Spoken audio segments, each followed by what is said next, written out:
The Amazon, one of the richest habitats on Earth. It is not surprising that it has attracted this man's attention. Discovering animals and plants new to science is his life. And there's no better place to look than the jungles of Brazil. Who knows what he might find, what might be lurking in the dark.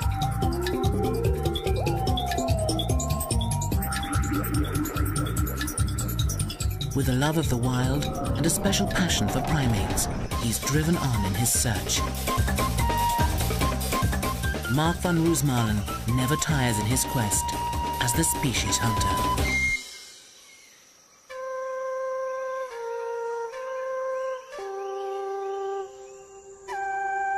Northern Brazil. Here the lush Amazonian rainforest supports untold colourful and secretive creatures. The Amazon region of South America is home to the richest primate populations on Earth, a fact that has attracted the attention of a very special man. Mark van Roosmalen is more than just a lover of monkeys. He's a primatologist, a hero for conservation and a professional species hunter. His work takes him deep into the jungle, and it's his love of monkeys in particular that draws him back time and time again to northern Brazil and the dense forests surrounding the Aripuana River. Mark has dedicated his life to finding new species and fighting to protect their environments.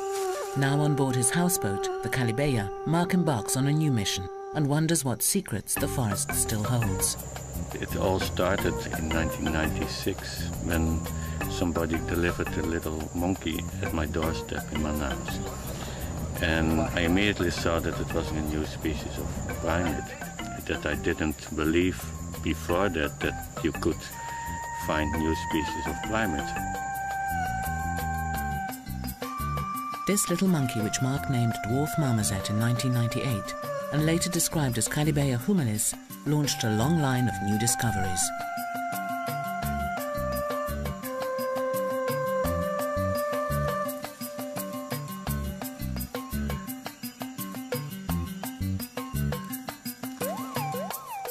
Since then, Mark claims to have discovered more than 20 other previously unknown primates, and also a dwarf porcupine with a pink nose. Also interested in botany, Mark's research on the plants of the region are a standard text. It was Time magazine that dubbed him a hero of the planet because of his commitment to conservation work. Mark's recent work focuses on the forests surrounding the Aripuana River, an area of Brazilian rainforest the size of France.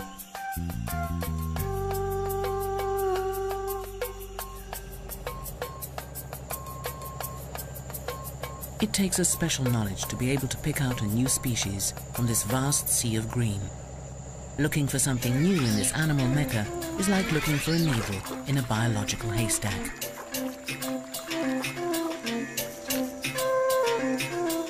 Why is it so important to find new species?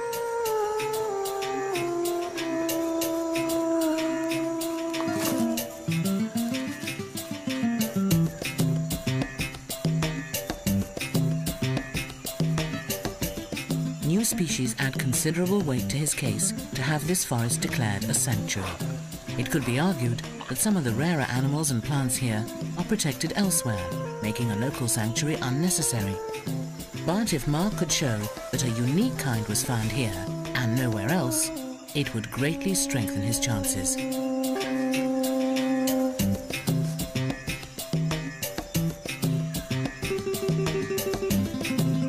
But how do you start looking for a new species of animal unknown to science? Mark has an unlikely source.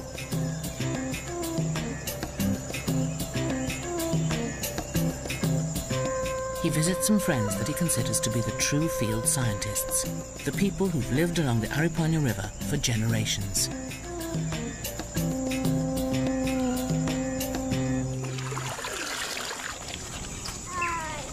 They have contact with all sorts of animals, from macaws to curassows, parrots to primates.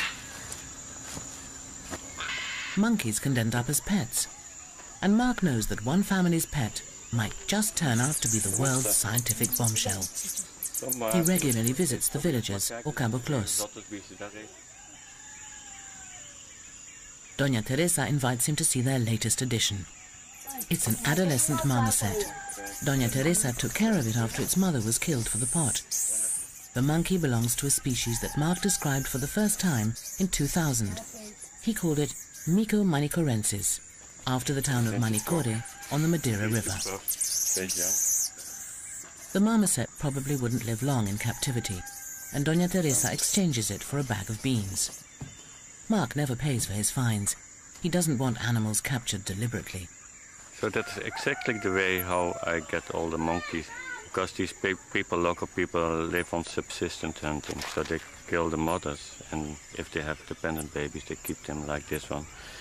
And what is just what they put in the pot is scientific material for me.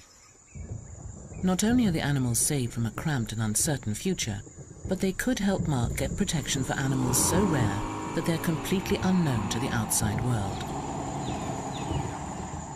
As Mark speeds away, the skies open over the village. Here, every year, up to 7 meters of water drench every square meter of forest floor in the floodplain forest. Once the soil is saturated, water seeps into the rivers.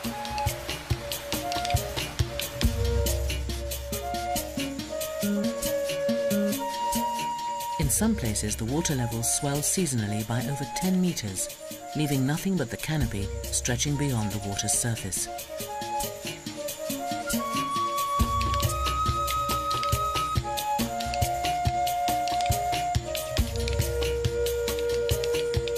Now flowers blossom, and fed by the nutrient-rich waters, fruits ripen.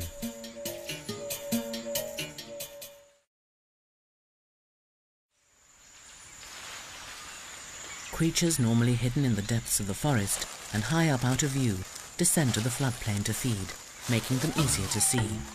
Among them, the spider monkey, one of the largest monkeys on the continent.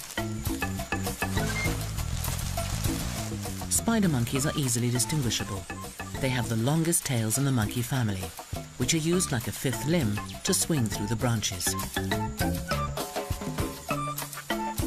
Living in large troops, they split into smaller foraging parties during the day, spreading out to find the best feeding spots.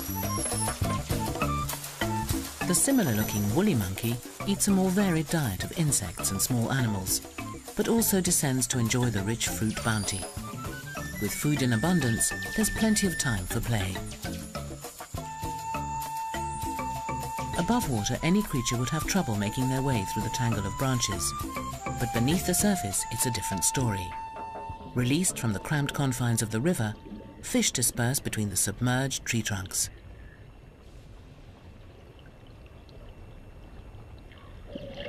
Animals that usually travel by foot are forced to swim. Sloths usually crawl from tree to tree. Now, though, they must paddle. Moving at their own pace, they're surprisingly good swimmers, but that's about as energetic as a sloth ever gets.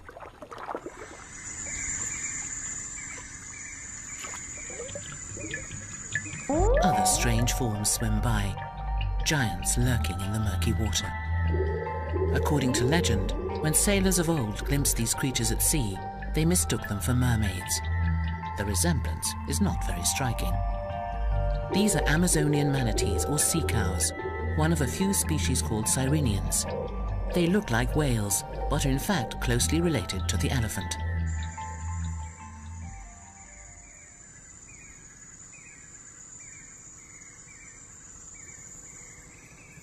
Meanwhile, back on board the Calibeya, the little marmoset has settled in well and become a much-loved member of the crew.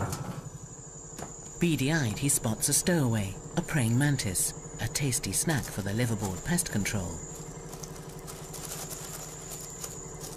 Mark enjoys his new companion, but knows their time together is limited. Mark always takes the time to catch up with his neighbors and makes regular house calls to consult these local zoologists. Mark hears many remarkable stories from his friends. Who knows what creatures they will find? Ephraim tells of a large creature living in the jungle surrounding their village. Could this be a species unknown to science? At first, it doesn't sound all that remarkable. A tapir. According to the science books, just one species of tapir lives here, the South American tapir. Textbooks say 4 species of tapir live in the jungles of South America and Asia, the last members of an ancient family of animals related to horses and rhinos. The South American Brazilian tapir is the heaviest land mammal on the continent, weighing around 250 kilos. Tapirs all have the prehensile trunk, but the South American can be identified by the distinctive white ear tips and pale feet. But the animal Ephraim describes is half the size and jet black all over. If this were to turn out to be a new species, it would be electrifying. This may be the only place where the dark tapir lives, and without the knowledge of studies, it could be on the brink of extinction. It's vital to find out more, and that is Mark's mission in life. But the locals haven't finished yet. Peccaries look like pigs, but are more closely related to hippos. Science describes 2 species in the Amazon, the widespread collared peccary and the much larger and noisier white-lipped peccary. This species has a more limited range and moves through the forest in noisy groups of 100 animals or more. That's not what the locals see on their hunts. They describe 4 peccaries, including another white-lipped species that is redder in color and has white feet, and another kind they call Caetitumundi, the giant peccary. Unlike other peccary species living in herds, the much larger Caetitumundi is only seen in small family groups.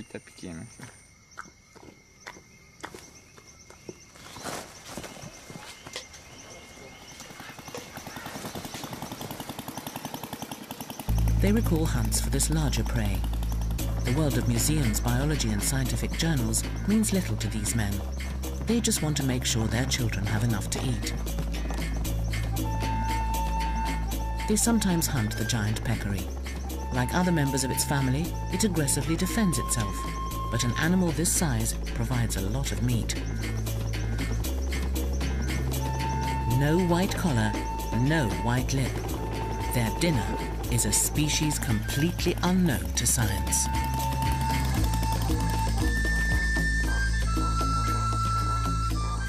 As the days pass, the Calibeya takes Mark and his crew further into the forest. What new surprises lie in wait?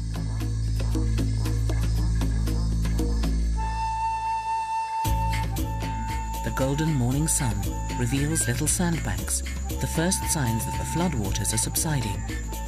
Already, these fingers of land have attracted skimmers who loudly lay claim to the banks.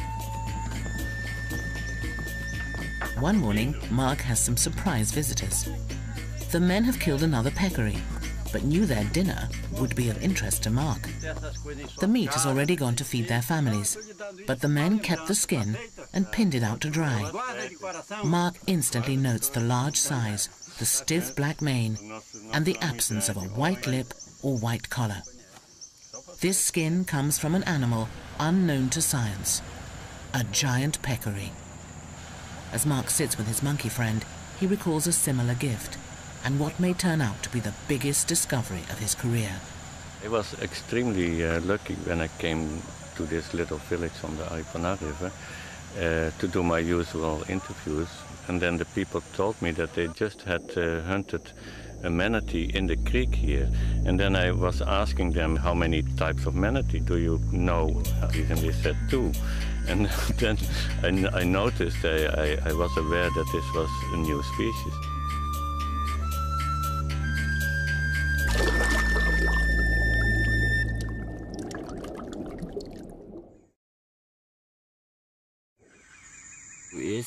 Frankie describes the animal killed. It was tiny, not much more than a meter in length, black with a distinctive white heart shape on its chest.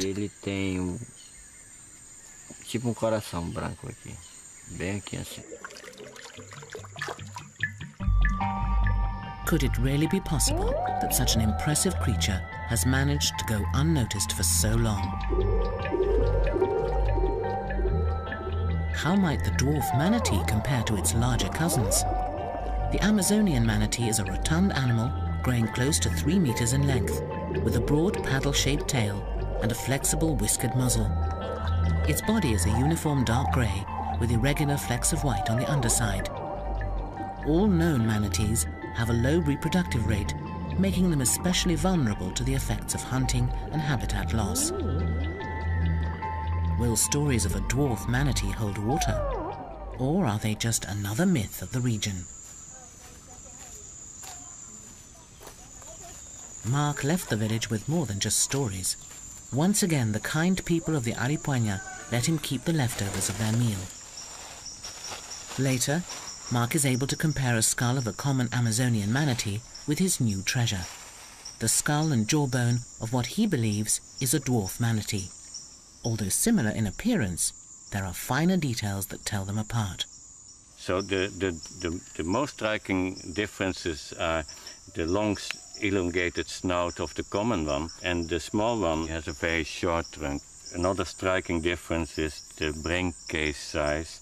It's very narrow and in the common manatee, and then the small dwarf manatee has a relative much larger brain size. Francis guides Mark up the Aripuanã River to the creek where the manatee was killed, hoping that there might be more in the same area.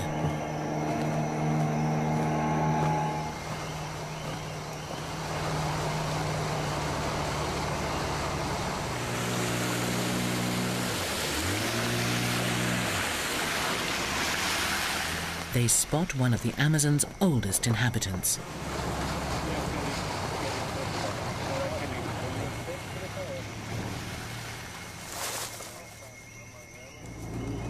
A bird whose ancestors rubbed shoulders with the dinosaurs.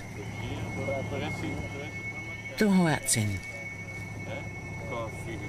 Hoatzins are known locally as the smelly pheasant for the musky odor they produce.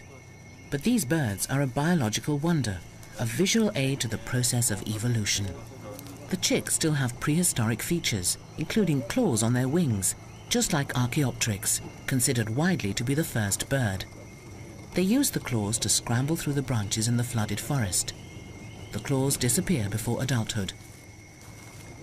Hoatzins are unique birds, with complex stomachs to digest tough vegetation. Special bacteria needed for this harsh diet is passed to the chicks from their parents. The Hoatzin is a natural wonder and another threatened species in need of protection.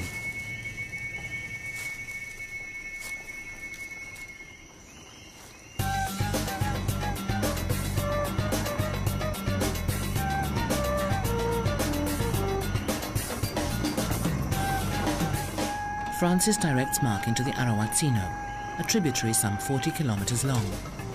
Overgrown and shallow, this flooded forest is clearly not suitable for bigger, common manatees. But it could probably accommodate a smaller species. It is not an easy place to look.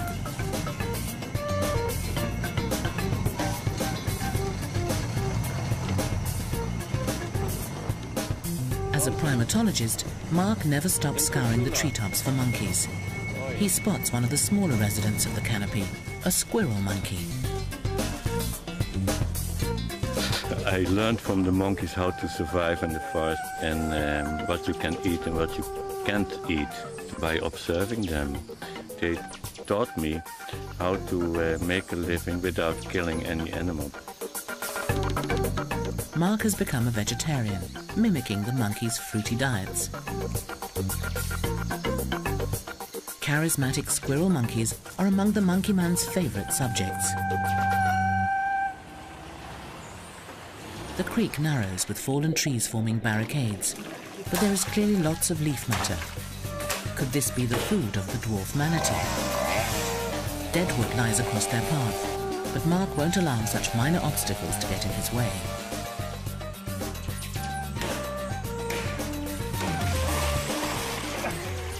Not when the river ahead may hold such a huge secret.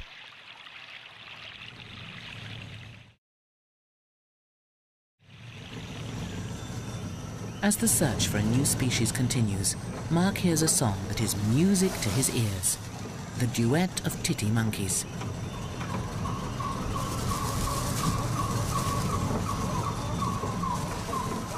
These monkeys also mean a lot to Mark. They were one of his earliest discoveries. He described them back in 2002. He named them Prince Bernhard titty monkeys in honor of his supporter, the Dutch Prince Bernhard. Much of their lives remain a mystery. They've never been filmed in the wild before now.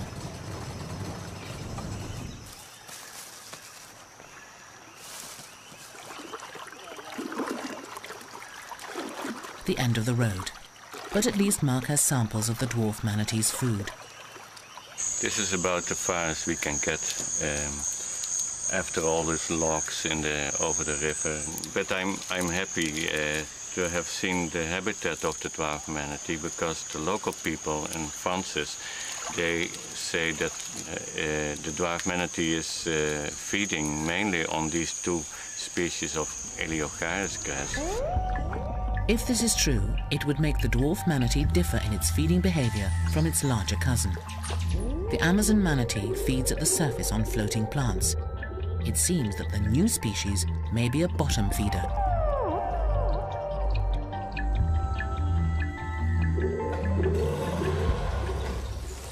Mark will have to try again in the dry season. Once home, the Calibeya gets another visit.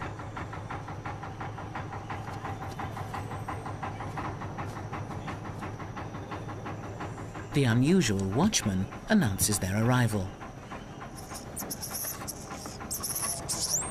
River traders bring in supplies of eggs and flour. Mark always exchanges news with these people. As the traders spend their whole time traveling up and down the river, they often have useful information and current news.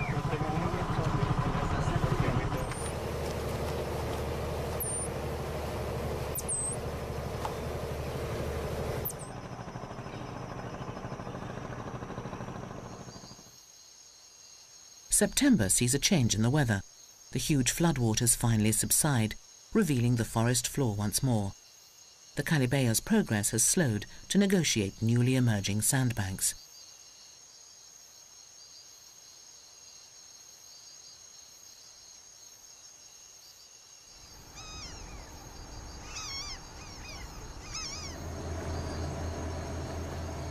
Mark uses the downtime to revisit a childhood fantasy, the Lost World. Not so fanciful now as Mark searches for missing giants himself.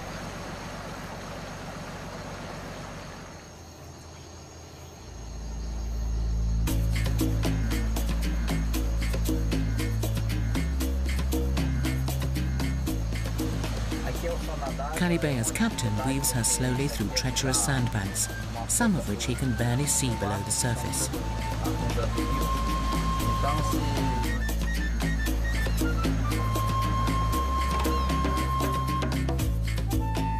At the height of the dry season, the river reveals its skeleton, with sandbanks sticking out like ribs from the murk.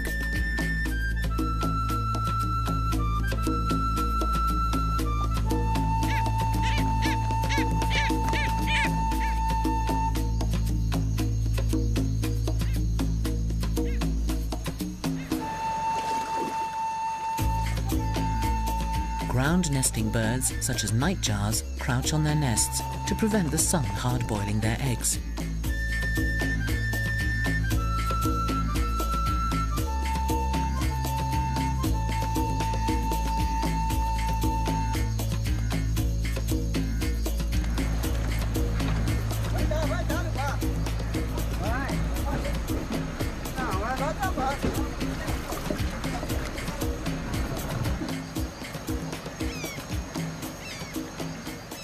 People lived here as far back as the Stone Age, and now the newly exposed rocks tell an ancient story.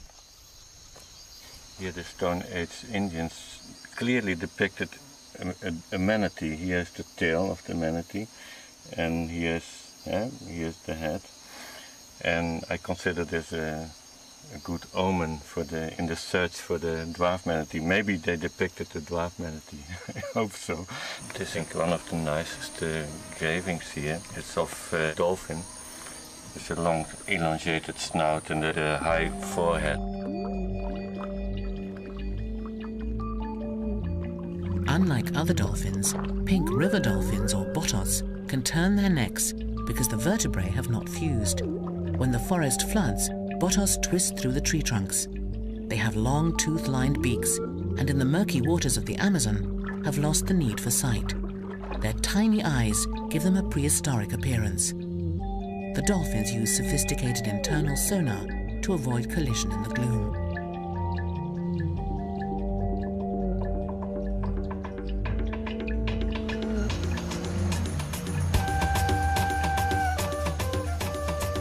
sonar doesn't prevent collisions above the surface, though. The Calibea has run aground for the 4th time. It takes a little patience and some careful navigating to get them back on track.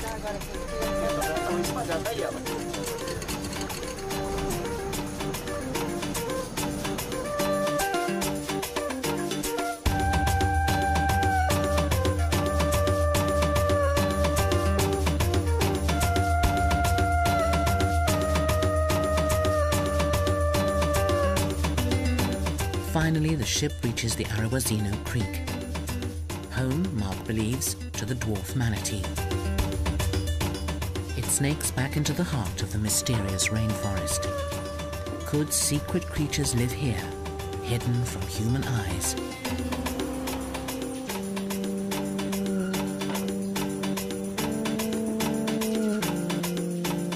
After months underwater, the sandy riverbanks are rich in minerals from decaying vegetation.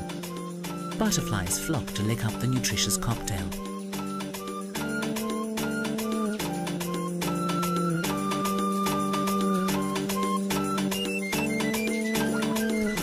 The water is refreshing to drink as well, despite its off-putting colour.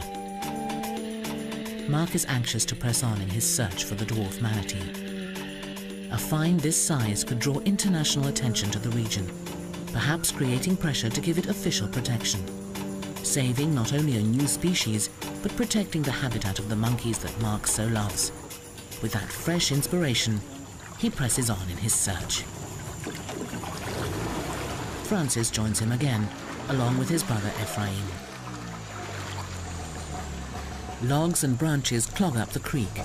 Progress upstream is frustratingly slow. It's a bit of a helter-skelter ride, and they keep the chainsaw close at hand.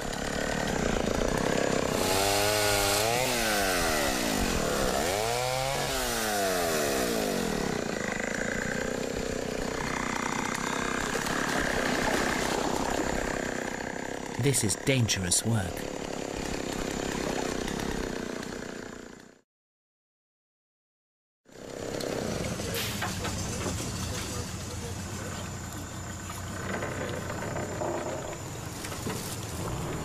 Francis spots one of the logs they cut just a few months ago, in the rainy season.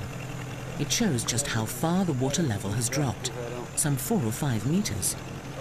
The speedboat's engine shatters the peace of the rainforest, disturbing the inhabitants. They spot an empty den, but the owners are nearby. The 3 men stop to get a closer look.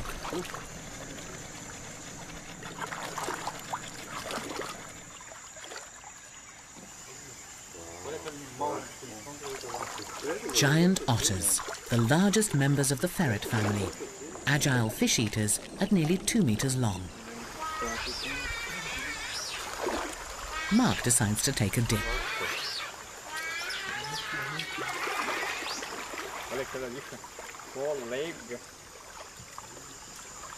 Giant otters live in large family troops and call loudly to each other through the forest. Once a common sight in the Amazon basin, hunting for pelts has greatly reduced their numbers. The otters seem reluctant to approach the bather, so Mark takes a look at their home instead. Otters don't always dig their own dens. Sometimes they find a natural cavity, such as this one, in the roots of a tangled tree. Butterflies have gathered on the den floor, perhaps absorbing minerals from the otter's urine or oil from their last fishy meal.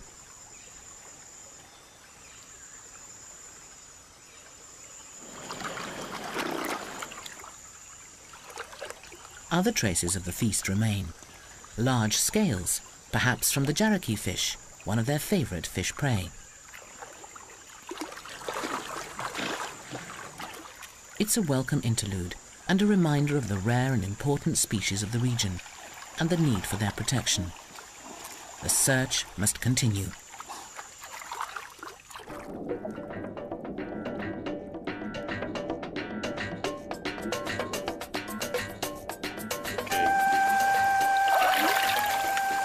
Vamos.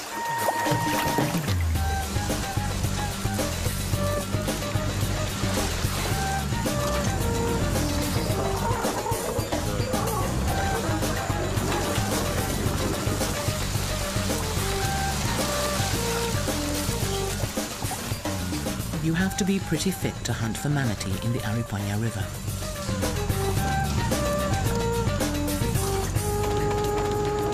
Only small caimans could live in this shallow creek.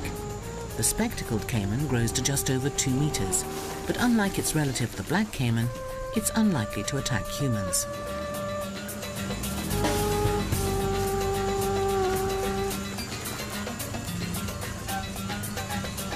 Mark looks for a good spot to begin his search.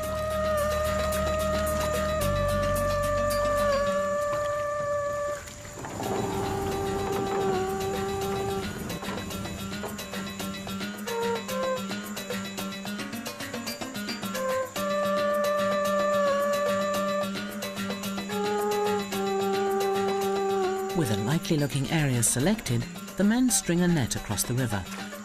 They hope that if a manatee is travelling downstream, they'll be able to corral it, holding it in a netted part of the river for a few days, giving Mark a chance to examine it and confirm the discovery.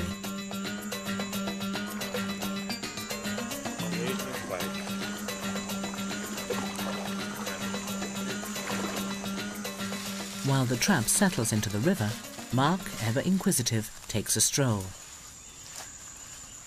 Jungle dramas are being played out at all levels, and Mark finds great interest in it all.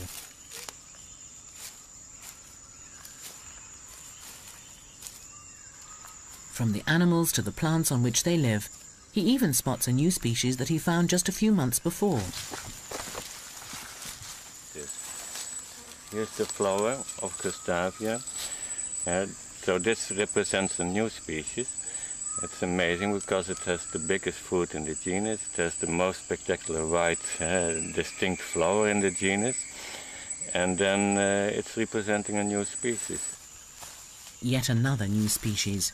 More evidence that the biodiversity of the Aripuanã region ranks among the highest in the world. Aside from little reptiles and insects, there are monkeys here too. The new species of marmoset. Mark can't help but take some time to watch their natural behavior.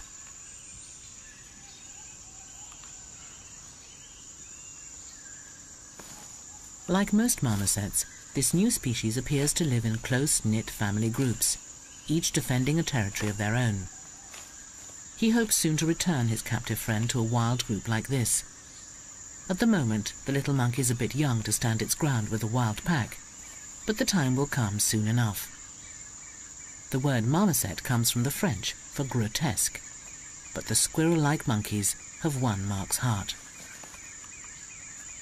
Unlike other primates, these have specialized in eating gum. In areas where gum trees are plentiful, there can be as many as 50 groups of marmosets in a single square kilometre of forest.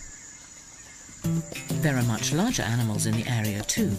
The tapirs are the biggest, pushing their way through the undergrowth with their compact bodies and feeding themselves with prehensile trunks. This is the common species, but maybe others lurk in the forest. Predators of the tapir are few and far between. The great cats have been almost hunted out of existence, though a few pumas still stalk in the shadows.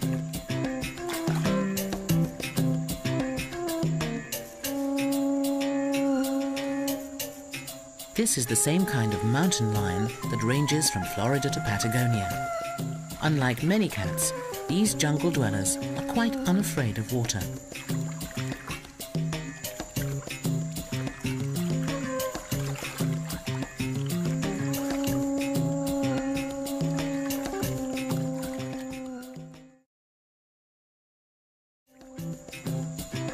With large predators around, Mark has the safety of his blade, but the knife is more for hacking through the dense vegetation than self-defense.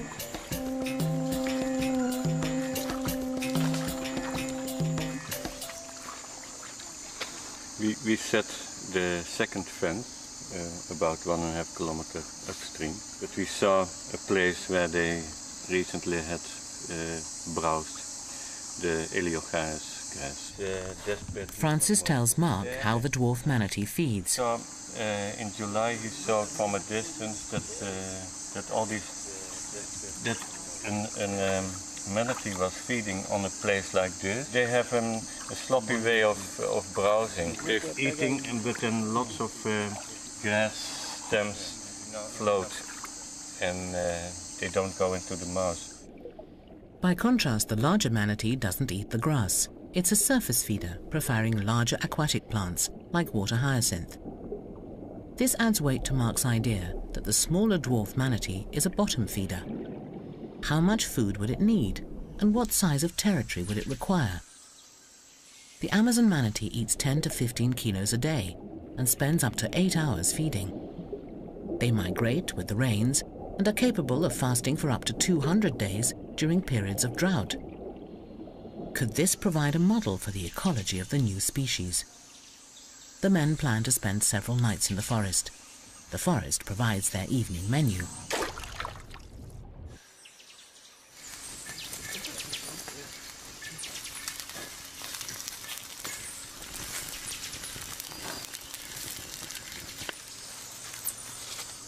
Watched over by his little companion, Mark catches up on some research.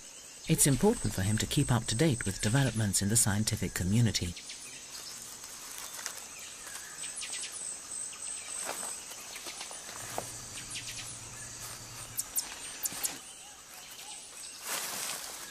It's easy to nod off when serenaded by a chorus of frogs and insects.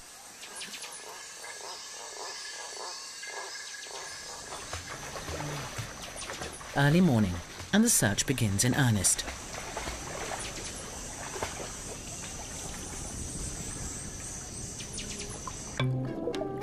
The men scour every pool. A few months ago, these fish dispersed through the flooded forest. Now, in the low river, they swim in tight shoals.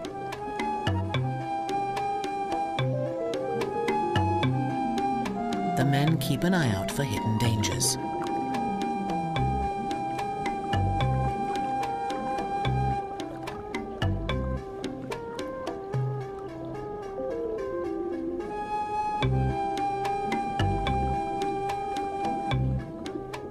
Mark spots a stingray, despite its superb camouflage of sand and stillness. It has a poisonous barb on its tail. If it lashes out, it could inflict an agonizing wound. It's nearly a meter across, but quickly disappears again under a fine dusting of sand. A reminder that even large animals can remain undetected in the forest.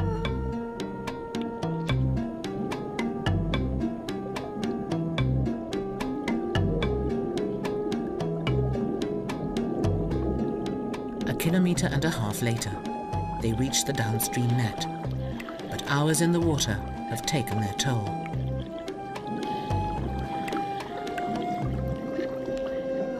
I feel very cold.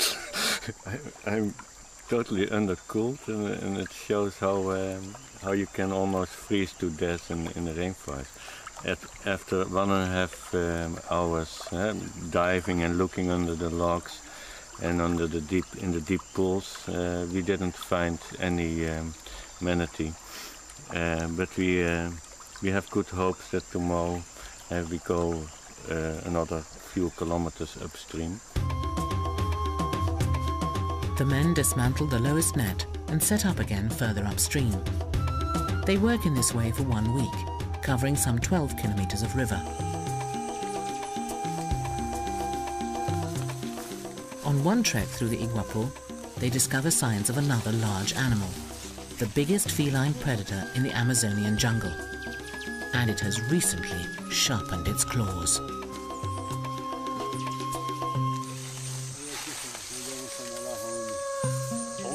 The predator has left its mark. The scratch marks on the tree trunk show just how high the jaguar stretched. It's more than 2.5 meters. The moment that I see this, then I think about it as a possible threat. But I still think that a fallen tree or a fallen tree branch is more likely way to be killed here in this forest. The jaguar, the real lord of the forest, the largest and most secretive cat of the Americas, the dense forest remains its final stronghold. Jaguars are known to prey upon aquatic animals and caimans, for instance. So it's probably the only predator for the dwarf manatee. has just time for one last swim.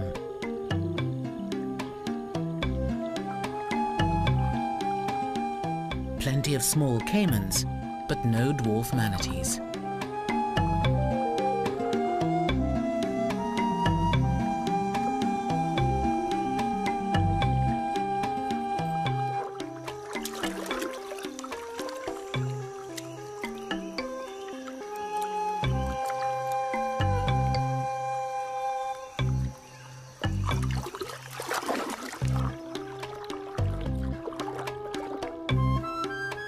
Mark's frustration grows because everywhere in the creek he sees the blunt ends of the Eleocharis grass. He believes only a manatee would chomp the grass like this.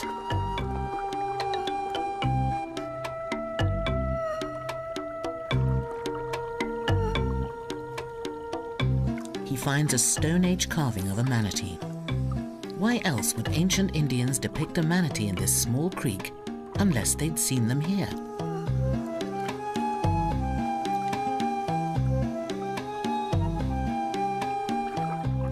All too soon, they reach the lower net. The search is over.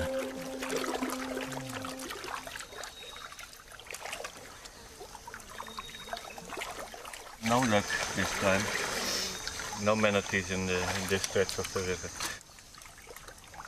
Francis, Ephraim and Mark pack up the nets for the last time.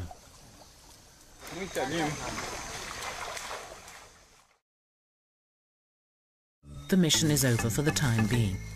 But while they're deep in the forest, one important task remains. Time for one member of the family to say goodbye. Mark had never planned to keep his little stowaway and has decided that it's time to return him to the forest. It will be wonderful to see him back in the wild. If Mark hadn't intervened, it would have stayed tied up in a village hut and would not have lived for long. A life in captivity rarely agrees with wild animals. Mark has had plenty of experience rehabilitating orphaned monkeys into the wild and begins by placing his little friend in a suitable spot. The monkey calls out into the forest, and from a distance, Mark can watch and wait for somebody to return the call.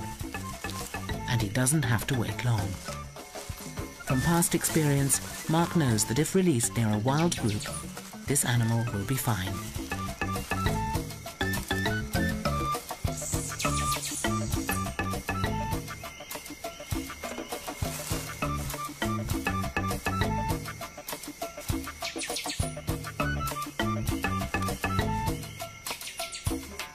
Confident that the troop will now adopt and care for the youngster, and that the little monkey is big and bold enough to stand up for himself, Mark releases him.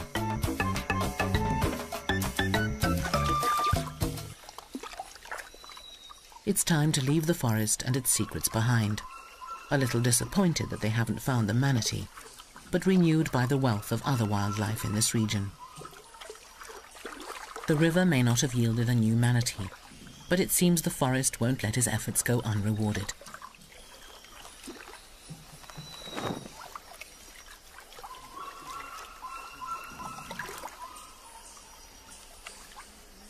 A vulture abandons its meal. An agouti. Mark has never seen this species before. This is an agouti, but I know almost for sure that it's a non-described species of agouti. Agoutis with orange-brown fur live on either side of the Aripuanã River, but this specimen, sandwiched in the middle, has a greenish-black coat. Agoutis are long-legged rodents that forage for fallen fruits and seeds on the forest floor. They're hard to see, fast and agile, able to leap 2 meters to escape attack. The carcass was a lucky find. Mark may have stumbled across yet another new species of small mammal. And the forest still hasn't finished with Mark. It saves the best till last.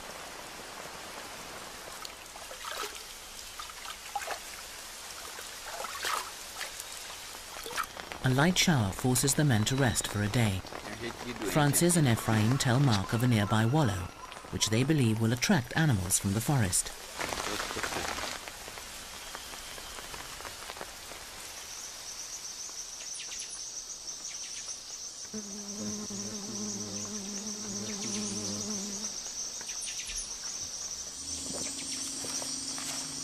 As soon as the rain stops, Ephraim leads him to the spot.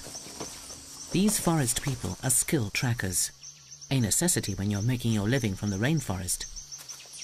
They don't miss any signs of a passing animal.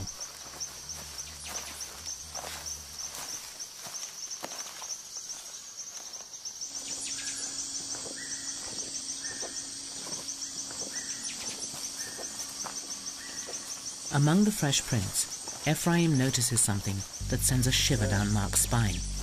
A large hoof print. This wasn't left by a white-lipped peccary, or by a collared peccary.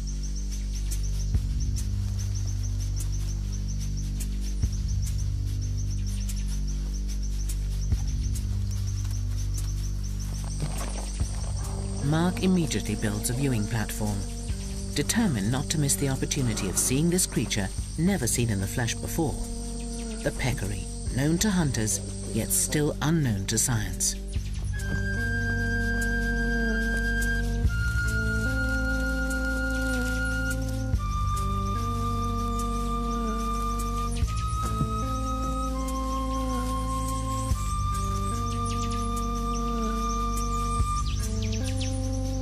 He settles down to wait.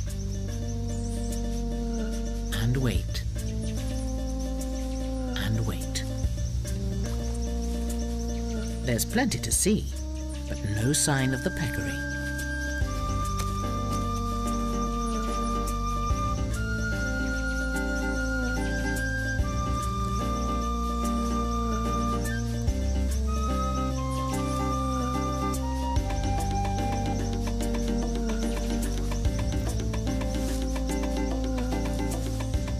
At last, his patience pays off. A large animal edges nervously into view. It doesn't have a white lip or a white collar. A giant peccary.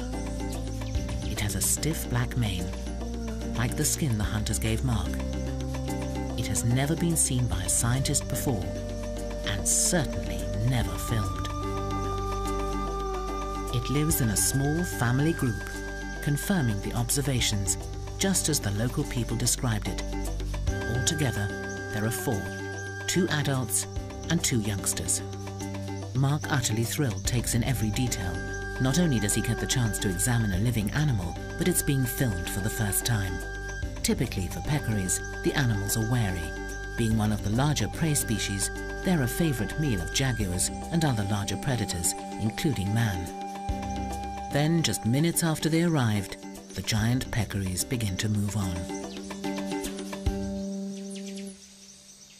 Yeah, I'm so happy now because after sitting here for ages on the platform, I finally got some nice footage of a whole family of the new species of peccary. So now I can publish this new species. So I'm extremely happy, and I leave this platform as soon as possible with my treasure. This gives Mark all he needs to announce his discovery to the world, yet another new species. Yet in spite of its natural wealth, this area is not included on a conservation map. This area is so special that I think it deserves to be declared by UNESCO and World Heritage Site. Having finally captured the elusive giant peccary on film, Mark was able to reveal this new species to the world. He hopes to argue the case that this amazing biodiversity deserves protection, both for the species we know and those that we are yet to find. And above all, he will keep searching and fighting with skill, tenacity, and an untiring passion to preserve the wonderful world of his beloved monkeys. Mark van Rooselen, the species hunter.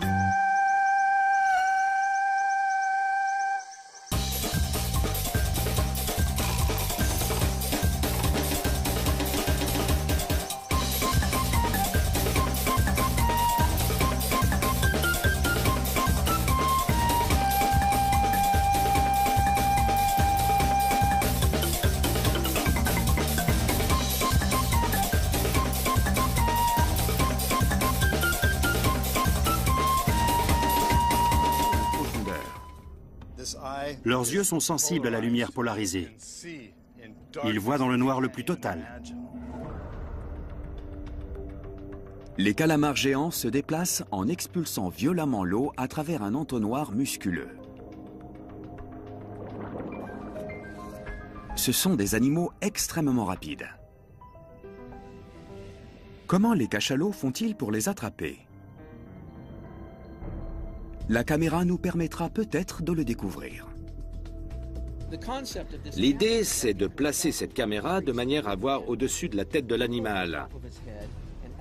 Elle permet de le suivre pendant qu'il chasse, qu'il capture ou dévore ses proies. C'est pratiquement l'unique moyen de savoir ce que font les animaux qui plongent à ces profondeurs. Rendal a déjà fixé des caméras sur le dos de requins-baleines. Il a ainsi découvert qu'ils attirent les petits poissons et leurs prédateurs.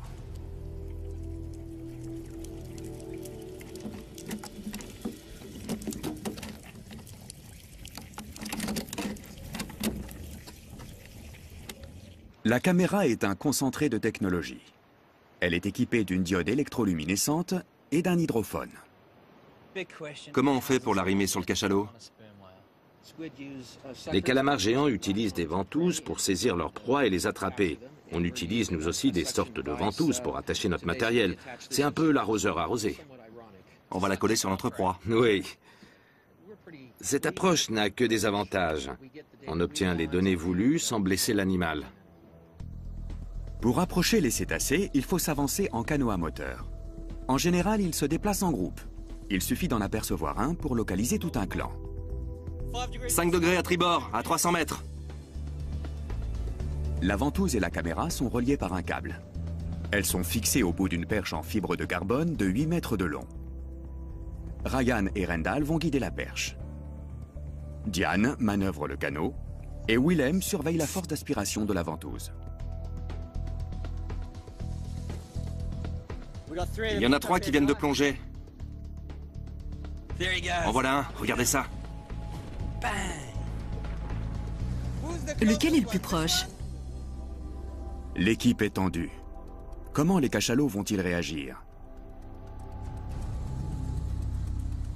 Sur le navire qui sert de base, le capitaine guette les cétacés.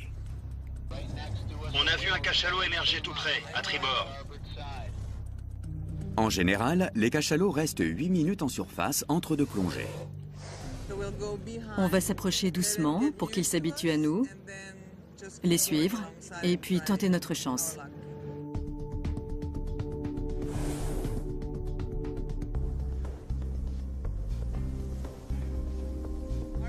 On est prêt? Je pense que oui. C'est bon pour toi? Reste là. Attention à ne pas le toucher. Ne bouge pas. Il est parti. On n'a plus qu'à recommencer. Ce cachalot s'est vite échappé. Un autre sera-t-il moins timide? Un deuxième candidat émerge à 100 mètres de là.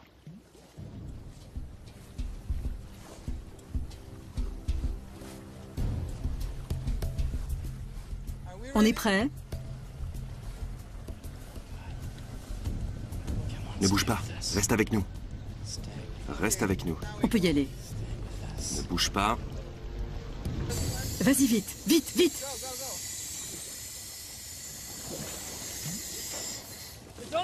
Ça y est!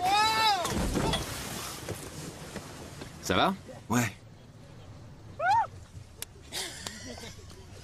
La deuxième, c'était la bonne. On a eu du bol. Une sacrée veine, oui. Le voilà! Il aime pas ça. Je n'ai pas vu la caméra. Elle est puissante, cette ventouse. C'était énorme. Je crois que c'est bon, là. Oui, c'est bien accroché. C'était vraiment magique. On s'était fixé une mission et en 20 minutes, on l'a menée à bien. L'inconvénient, c'est que ça ne plaît pas au cachalot. C'est juste une ventouse, mais ça le gêne.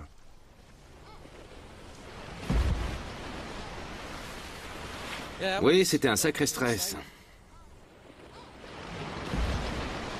Quelques minutes plus tard, l'enthousiasme de l'équipe retombe. Le cachalot s'est débarrassé de la caméra. Là-bas, elle est revenue à la surface. Il va falloir vérifier son état et comprendre les raisons pour lesquelles elle s'est décrochée.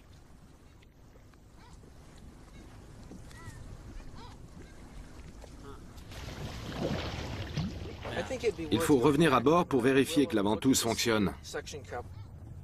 L'équipe découvre aussi que l'opération n'est pas sans risque. J'ai eu peur qu'on soit renversé. J'ai cru que Ryan avait été touché, qu'il avait reçu un coup sur la tête, alors j'ai agrippé son t-shirt pour le retenir. Heureusement, il avait juste perdu l'équilibre. Mais on a eu chaud. C'est pas très agréable. La queue du cachalot est arrivée sur Rendal et moi à une vitesse foudroyante. Si on avait réagi quelques centièmes de seconde plus tard, je ne sais pas ce qui serait passé. Il faut qu'on revoie notre plan d'approche et qu'on se montre plus prudent. On a tendance à oublier à quel point ces animaux sont puissants. Bob Cranston, lui, est bien conscient du danger. Quand on nage avec les baleines, il y a une zone de danger que j'appelle l'arc de la mort. C'est l'intervalle qui sépare la nageoire pectorale de la queue. Si vous vous retrouvez entre la pectorale et la queue, et que celle-ci fouette l'eau d'un mouvement latéral, elle peut vous arracher la tête, vous briser la poitrine, ou vous casser les côtes. Bref, vous faire passer un sale quart d'heure. C'est ça l'arc de la mort. Ça ne va pas être facile de trouver un autre cachalot. On va en trouver près de l'île, c'est sûr et certain. San Pedro Martyr est une île volcanique. Les eaux qui l'entourent comptent parmi les plus riches du monde. Cet océan est très prolifique parce qu'il est froid. L'eau froide contient plus d'oxygène. En plus, le coefficient de marée est très puissant. Avec le mouvement de la mer, les nutriments sont remués 2 fois par jour.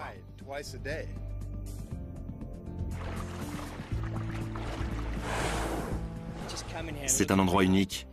On sent une énergie, une activité débordante.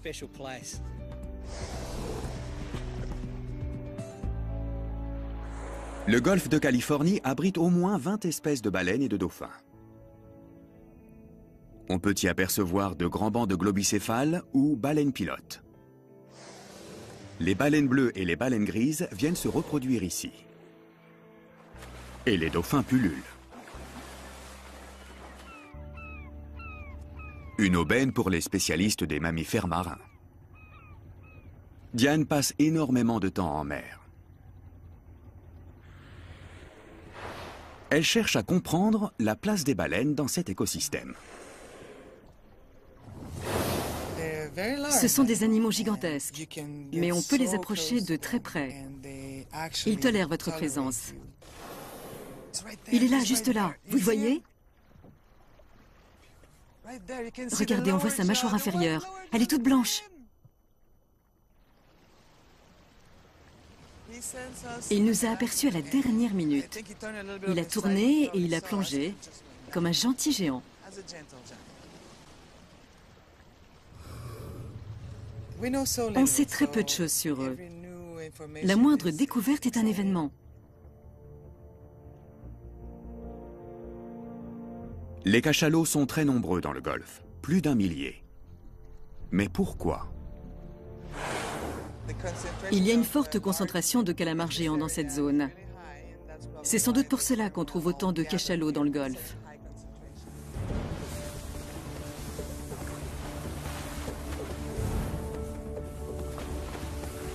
Les grands dauphins accompagnent souvent les cachalots. Les scientifiques sont en bonne compagnie.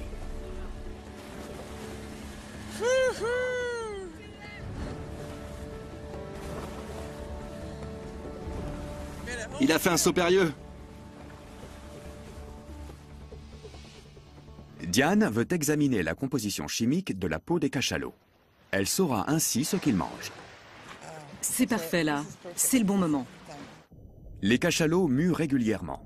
Ryan a de la chance. C'est lui qui va aller ramasser des échantillons de peau. C'est la première fois que je vais plonger avec des cachalots. Je suis très content, mais c'est quand même un peu angoissant. Ce sont de gros animaux.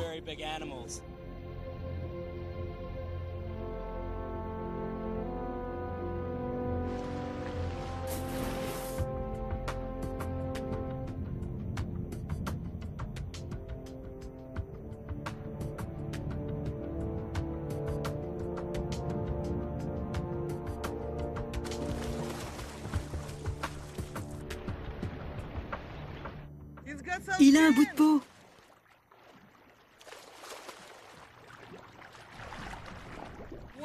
Et un gros morceau en plus. C'est formidable, Ryan. Je l'ai approché par derrière. C'était super. C'est parfait. Parfait. C'était génial de nager avec eux. J'ai sauté et j'ai suivi 2 ou 3 individus. Il y avait même un petit. C'est un sentiment indescriptible. C'est incroyable. Voilà à quoi ressemble la peau de cachalot. Elle est très sombre et très dure. On va analyser ce bout de peau. Il nous permettra de savoir si leur régime alimentaire a changé. D'après les recherches de Diane, cette population de cachalots se nourrit presque exclusivement de calamars géants. Un grand mâle peut en dévorer 350 en une journée. Il faut approcher les mâles avec prudence. Ils sont 2 fois plus gros que les femelles. Et ils peuvent se montrer agressifs. Je ne sais pas comment il va réagir. C'est un peu dangereux. C'est un grand mâle, comme dans Moby Dick. Très vite, le cétacé les détecte.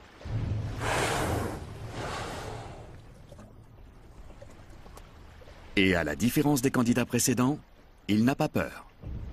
Au contraire, il les toise.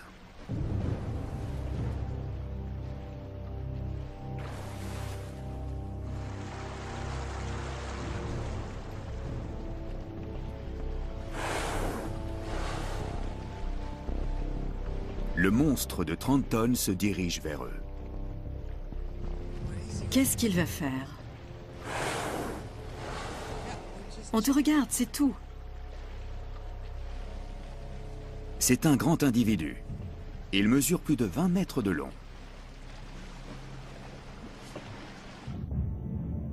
Les scientifiques peuvent admirer son énorme tête carrée.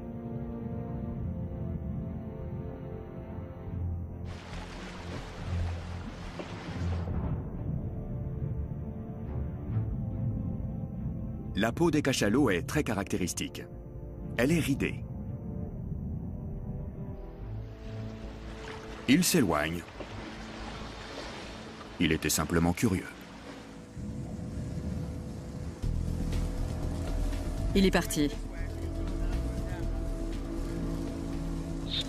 À tribord. Il vient vers nous. Deuxième jour de la mission. L'équipe se trouve au milieu d'un cercle très animé. Ils sont énormes.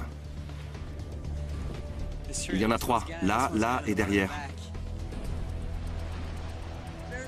Il y a des mâles partout. 1, 2, 3. T'as vu sa gueule grande ouverte? Ils se disputent un territoire. Mieux vaut ne pas tenter de les marquer. La réaction d'un grand mâle pourrait être plus violente, puisqu'ils sont 2 fois plus grands. Et je ne pense pas qu'on ait envie de voir ce que ça donne. Tu sais pourquoi Diane ne veut pas arrimer de caméra sur un mâle? Elle a peur qu'il revienne nous agresser. C'est vrai? Mais oui, bien sûr. Oui, ils sont dangereux. Si on tente le coup sur un mâle, il y aura seulement une plus grosse queue qui tentera de nous faire chavirer. Mais qu'elle soit grande ou petite, de toute façon, si elle nous frappe, on boira la tasse. Au fond, ça ne fait pas de grande différence. Je suis catégorique, pas de mâle. On ne sait pas comment ils peuvent réagir. Il continue donc de chercher des individus de taille plus modeste. Mais même un petit cachalot sera toujours aussi grand que leur canot.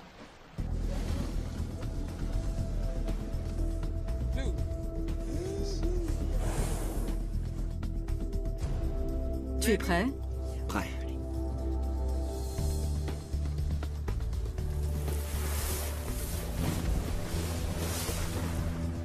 Il faut tenter notre chance.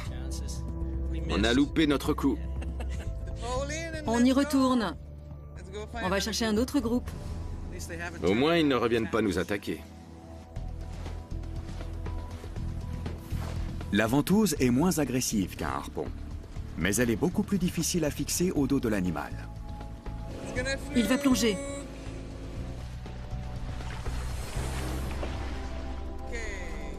C'est la dernière chance de la journée.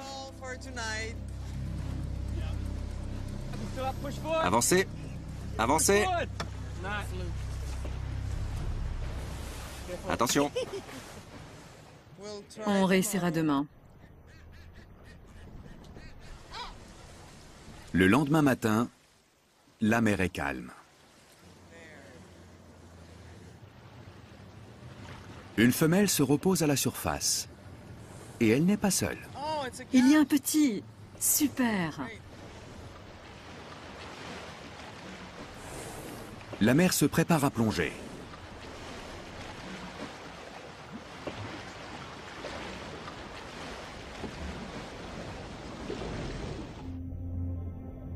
Elle part pêcher dans les profondeurs. Son petit va rester seul pendant une quarantaine de minutes. C'est une chance pour l'équipe. Les petits cachalots sont souvent curieux et joueurs. Leur instinct les pousse à suivre tout ce qui ressemble de près ou de loin à un cachalot adulte.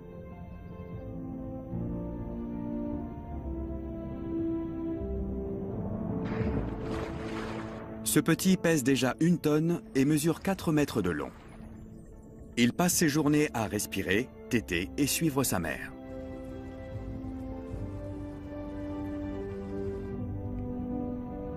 La mère et son petit rejoignent maintenant le groupe. Mais il se produit quelque chose d'inhabituel. Les cachalots se rapprochent pour nager de concert. Diane a déjà vu ce type de comportement. En voilà un autre. Ils vont se grouper pour nager tous ensemble. C'est une façon de se retrouver. C'est un moment privilégié.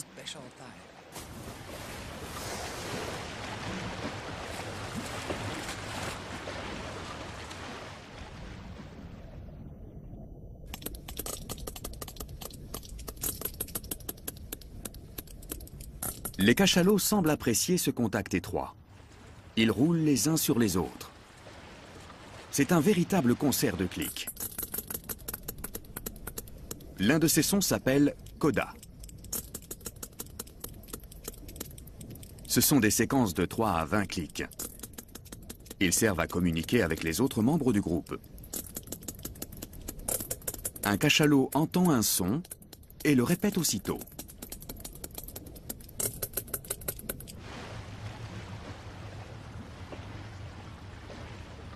Les scientifiques ont analysé ces séquences.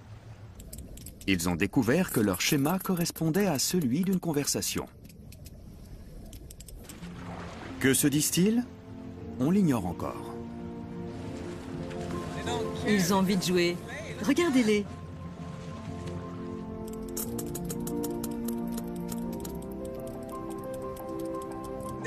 Ils passent un moment convivial. Ils batifolent, ils se frottent les uns sur les autres. On voit des têtes et des queues émerger. C'est dans ces moments-là qu'ils émettent des codas. Et là, on a vraiment envie d'aller sous l'eau, voir ce qui se passe. Mais pourquoi ils font ça? C'est le petit, je crois qu'il avait envie de jouer. Regardez, ils sont tous alignés. Avec des dauphins qui passent. J'adore ces moments-là. C'est merveilleux de les observer, d'être près d'eux en mer.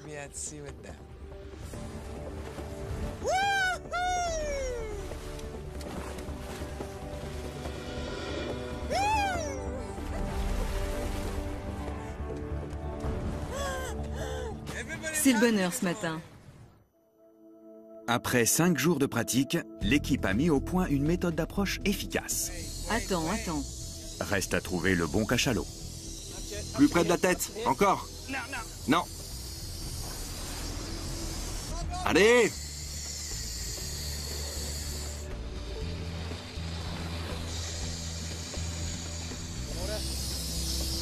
Ça n'aspire pas.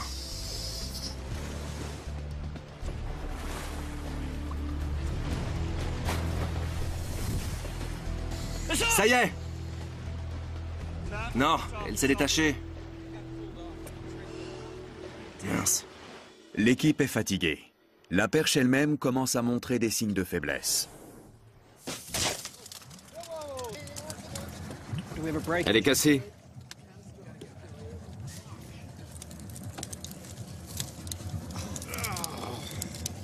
Attends. Vas-y doucement. Il faut rentrer. Ces cachalots ont cassé ma perche en fibre de carbone. C'est assez impressionnant parce que c'est vraiment difficile à casser. Maintenant, la perche ne fait plus 8 mètres, mais 6.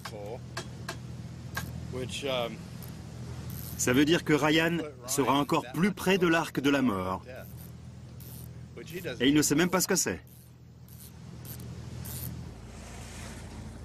La perche brisée n'est pas la seule surprise de la journée. Il se passe quelque chose près de la surface. Des centaines de mouettes plongent dans l'eau. C'est un immense banc de sardines. Bob veut filmer cette intense activité. C'est une aubaine. Il y a des chances qu'ils disparaissent à notre arrivée. Mais si on arrive à temps, je pourrais peut-être faire quelques plans.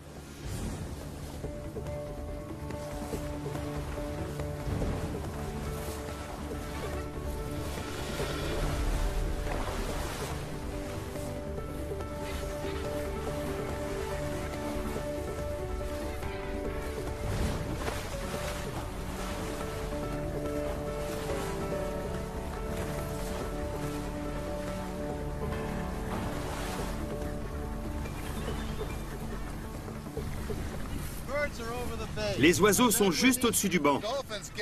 Quand les dauphins vont arriver, ils vont faire remonter les sardines et les mouettes auront leur chance. Nous aussi, peut-être, si on est assez rapide. Ils vont passer près de nous à 100 à l'heure.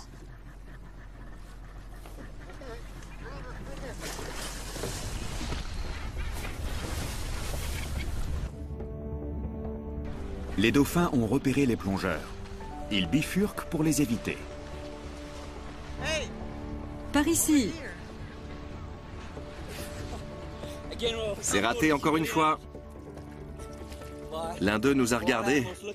Et à part ça, on n'a pratiquement rien vu. On a entendu leur sonar et toutes sortes de clics et de sons. Et puis, plus rien.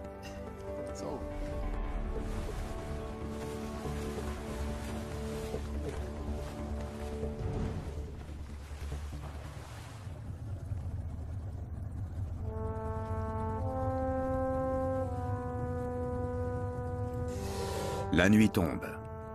Bientôt, les calamars géants vont remonter à la surface pour se nourrir. Ryan veut équiper l'un d'eux d'un capteur. Mais pour cela, il faut d'abord l'attraper. Ça tombe bien, Bob est un expert. Un vrai pêcheur ne révèle jamais tous ses secrets, mais en voici quelques-uns. D'abord, on allume des torches. Et ça, c'est un leurre. Il est phosphorescent. Tu la charges à la lumière? Oui, on la charge à bloc et on la met à l'eau. Et voilà le bout de la ligne. Prends-la. Super. C'est ainsi que les Mexicains pêchent le calamar. Les calamars géants vivent dans les abysses. Même les plongeurs les plus expérimentés ne peuvent descendre à de telles profondeurs. La nuit, ils remontent en vaste banc de parfois plus d'1 millier d'individus.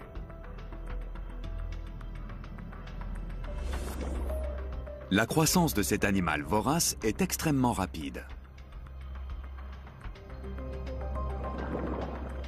Bob s'est rendu compte qu'il était aussi très curieux. Ces calamars géants sont des machines à manger.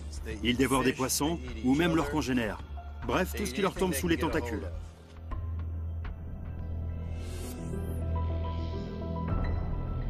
Leurs puissants tentacules sont équipés de ventouses. Elles servent à attraper les proies et à les goûter. Les poissons sont souvent gluants. Pour les attraper, il faut une arme fatale. Et ces ventouses sont pourvues de petites dents à l'intérieur. Et au milieu des tentacules, une bouche coupante qui déchire les proies.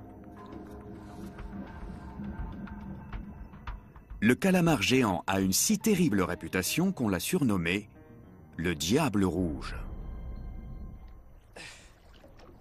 Ryan en a attrapé un.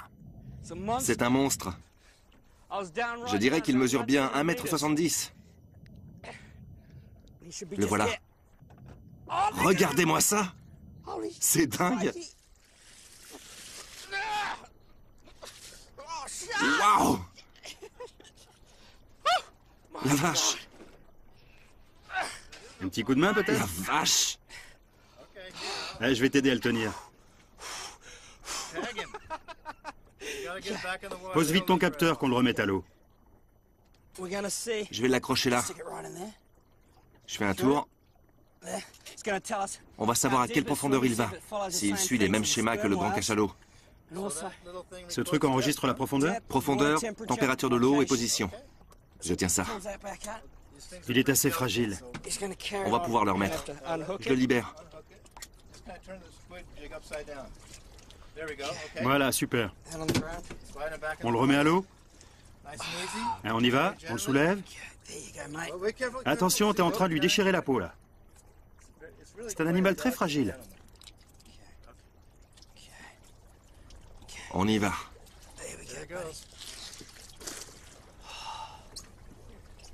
Allez, c'est parti. Il ondule, c'est bon.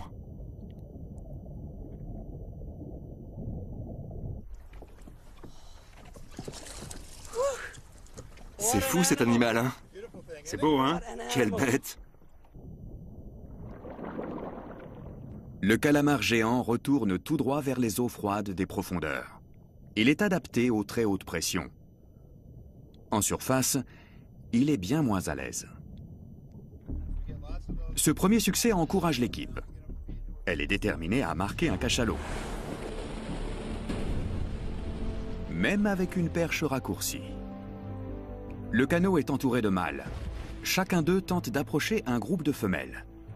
Dans ce genre de situation, il arrive qu'ils se battent. On y va tout doucement.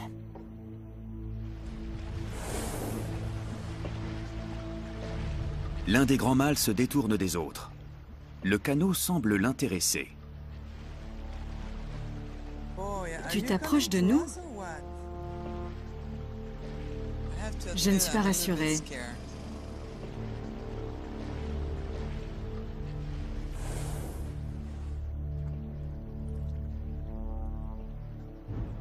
Il vient droit sur nous.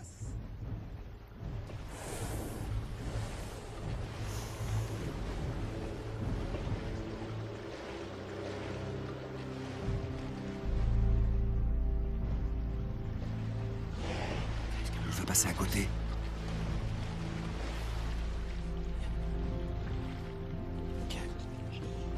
Aïe, aïe, aïe. Ah non, mon Dieu. Oh. Mais qu'est-ce qu'il fait? Il nous a touchés. Non, non, non, ça va. Ça va? Il nous dit de nous éloigner, de partir, c'est tout. Il marque son territoire. Exactement. La queue est sous le canot. Ça t'est déjà arrivé? Non, mais j'en avais entendu parler. T'en avais entendu parler? Oui, mon Dieu. C'était incroyable. C'est fou, il s'est approché et il nous a poussés doucement, comme pour nous dire « restez à distance ». Il n'y a rien d'autre à dire.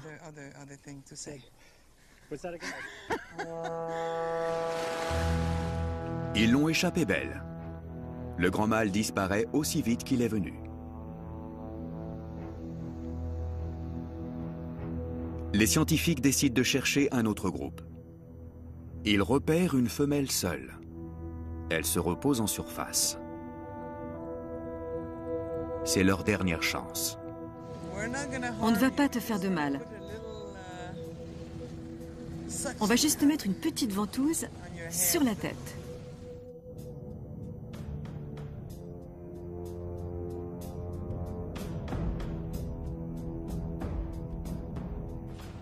Encore quelques secondes.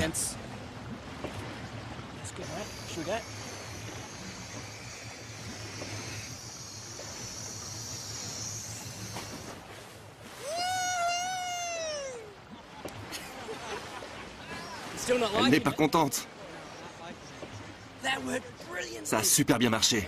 On a trouvé le bon cachalot au bon moment. C'était très facile. Ce cachalot ne s'y attendait pas. C'est le premier de la journée. Avec un gentil géant, c'est facile. Mais quand on essaie plusieurs fois et que ça ne marche pas, c'est rageant. Mais là, ça ne s'est pas décroché. Ouais, c'est génial. Bon, qu'est-ce qu'on fait maintenant, Rendal? On en équipe un autre. Non, avant ça, il faut localiser cette caméra. Elle a un émetteur satellite et radio. On pourra la récupérer dès qu'il remontera, d'ici 24 heures.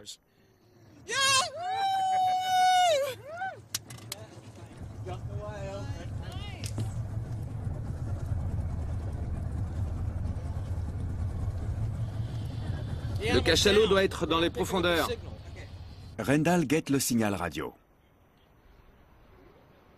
On attend que le cachalot marqué remonte à la surface. Il n'y a pas encore de signal à la surface. C'est une bonne nouvelle. Si la caméra s'était détachée, elle serait remontée et son émetteur se serait déclenché. Si on n'entend rien, c'est qu'elle est sûrement encore fixée sur l'animal. 10 cachalots sont remontés. Ils forment un groupe compact. On voit bien qu'ils restent ensemble. Mais si on regarde de près, on remarque que certains sont face à face. Est-ce une réponse à l'appel de la femelle marquée? Quelque chose les a poussés à se réunir rapidement. Ça, c'est ce qu'on appelle une unité sociale. Ce sont des femelles qui forment un groupe avec leurs petits. Elles vivent ensemble pendant de nombreuses années.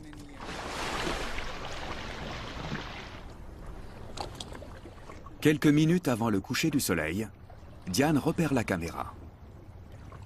Là-bas. Ouais, je la vois. Elle est juste là. Elle s'est décrochée du cachalot.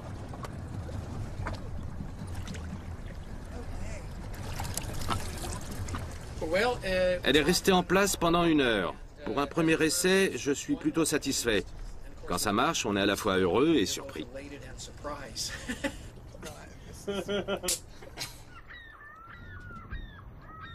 Tout le monde a hâte de voir les images enregistrées.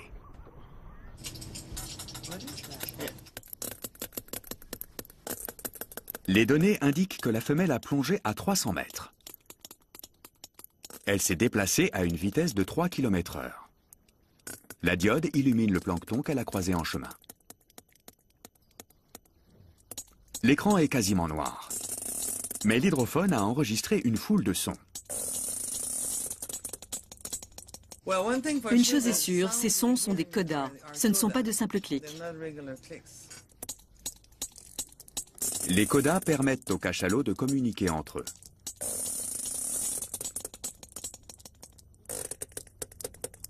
Le cétacé est ensuite remonté à la surface, vers la lumière.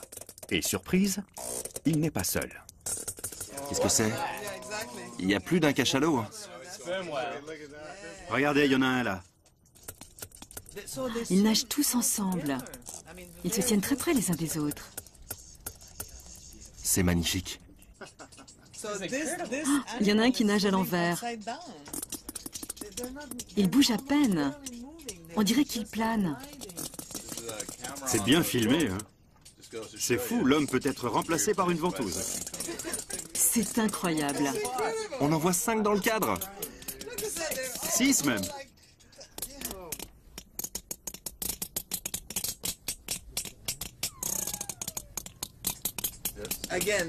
Et encore des quodas. Ils se sont rapprochés parce que cette femelle a un problème. Ils sont venus pour l'aider. L'autre cachalot se tient vraiment tout près d'elle. Il essaie peut-être de la débarrasser de la ventouse.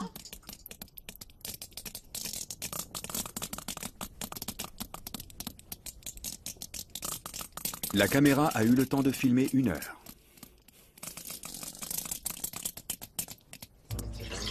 Cette étude est une nouvelle fenêtre ouverte sur le monde des cachalots. À l'avenir, ce dispositif permettra de les accompagner dans les profondeurs. Je pense que le groupe escorte le cachalot que nous avons marqué. La femelle a dû être surprise. Elle a envoyé des codas aux autres pour leur dire qu'elle avait quelque chose sur le dos. Les images montrent un groupe uni. Les cachalots se portent mutuellement secours et communiquent en permanence. Elles montrent aussi que les cachalots chassent dans l'obscurité totale. Ils se servent de leur puissant système d'écolocalisation. Mais pourquoi chassent-ils de nuit dans les profondeurs alors que les calamars géants sont en surface? L'équipe a maintenant une petite idée sur la question. Elle a reconstitué la traque à partir de toutes les données collectées sur les cachalots et les calamars géants. Voici ce qui se passe. 18 heures. Les cachalots sont en surface. Ils se reposent et accumulent de l'oxygène dans leurs muscles. Bientôt, ils seront prêts à plonger. À 400 mètres de profondeur, une colonne de calamars géants est en train de remonter à la surface. C'est là que se trouvent leurs proies, les poissons. Chaque nuit, les poissons des profondeurs remontent pour se nourrir de plancton.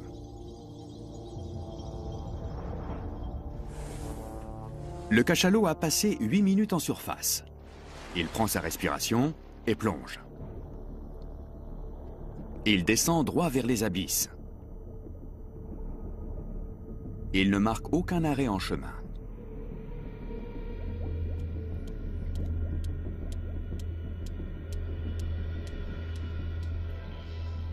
Près de la surface, les calamars géants chassent les poissons. C'est une activité épuisante car ils supportent mal cette eau trop chaude pour eux.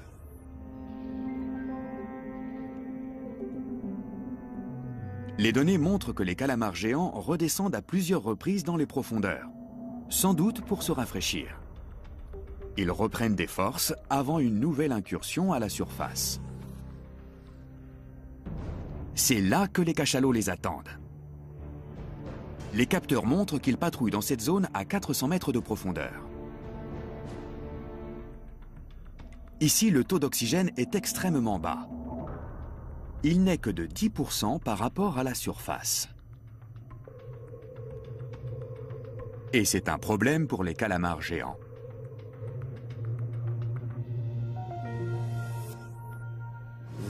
Les calamars géants sont d'ordinaire extrêmement rapides. Mais le faible taux d'oxygène les rend peut-être moins vifs et plus faciles à attraper.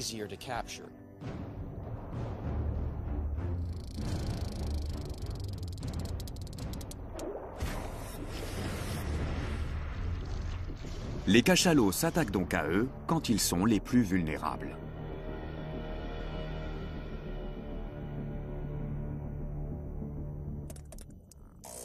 Pour les scientifiques, ce film est une avancée considérable. Je vais conserver cette vidéo.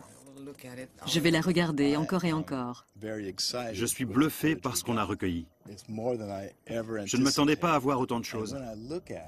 En regardant ces images, on se rend bien compte que ces animaux essaient de s'entraider. Ils forment une véritable famille. Ce sont des animaux merveilleux. Nous ne comprenons pas les sociétés qu'ils forment, mais on sait qu'ils ont besoin les uns des autres. Les scientifiques n'ont pas réussi à filmer des cachalots traquant les calamars géants comme ils l'espéraient. Mais leurs efforts n'ont pas été vains.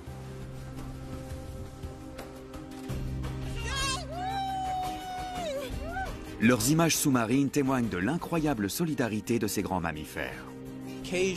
De temps en temps, on a la chance de découvrir quelque chose d'inédit, quelque chose que personne n'avait jamais vu.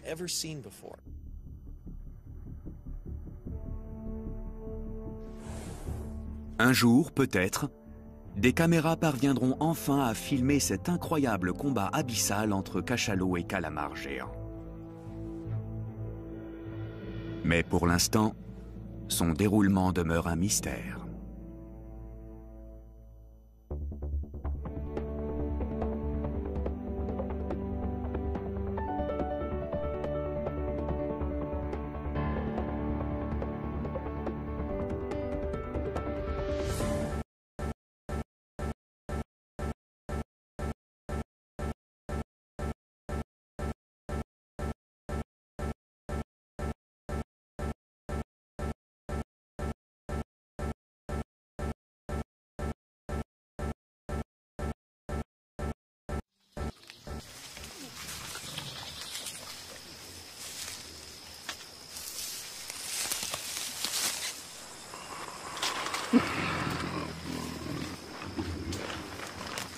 While the adults devote most of their waking hours to foraging for food, the youngsters devote most of theirs to play.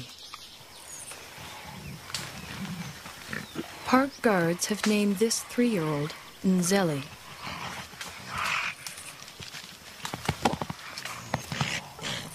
They call his friend Imvura.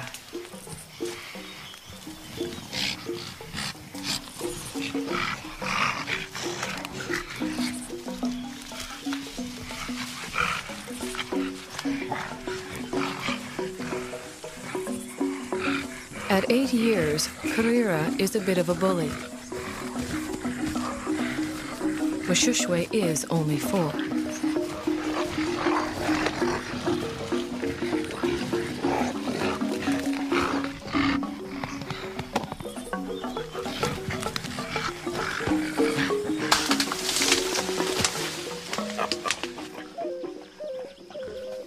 The games they play help the youngsters determine their status in the group.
Childhood can last anywhere from 8 to 12 years, but the gorilla's need to maintain their status never seems to end. Any opportunity to reinforce the hierarchy is seized upon.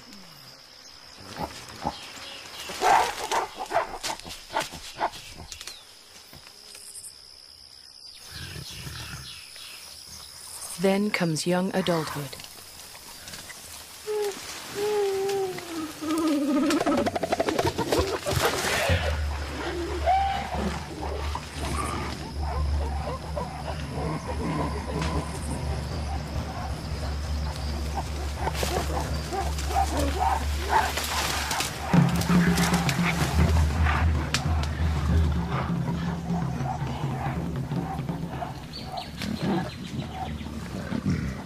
13, Intwari has the beginnings of a silverback and his first real sense of the power that comes along with it. He also has a dedicated young male follower.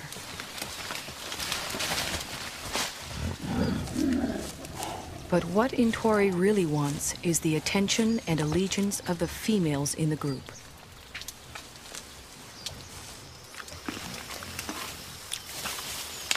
Umugumi doesn't seem too threatened by Intwari's advances towards the females.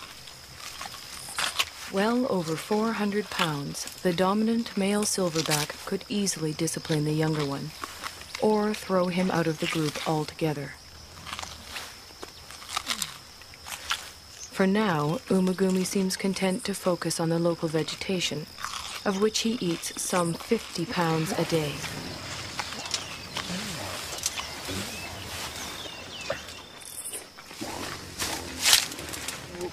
Mountain gorillas are mainly vegetarian, with a few ants and grubs thrown in for good measure.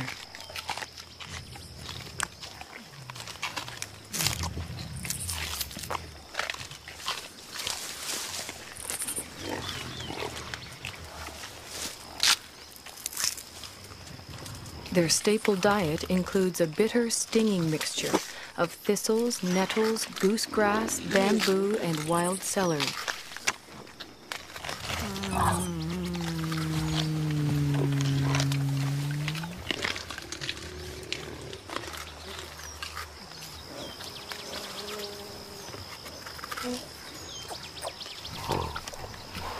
Although he has already begun to experiment with the food his mother likes to eat, Abumwe will continue to rely on her milk until he's 3 years old.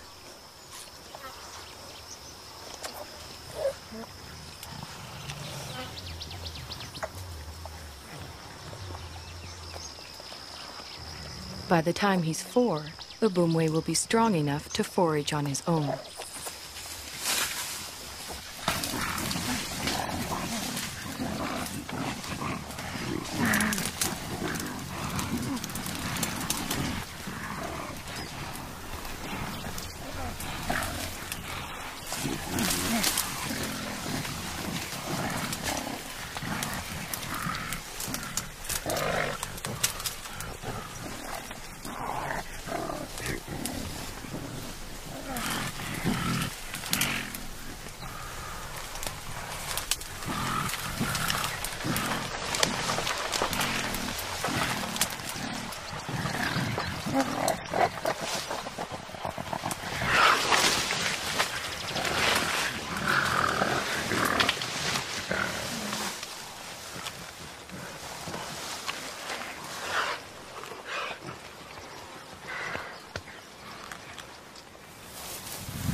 Mountain gorillas are generally well adapted to the world in which they live.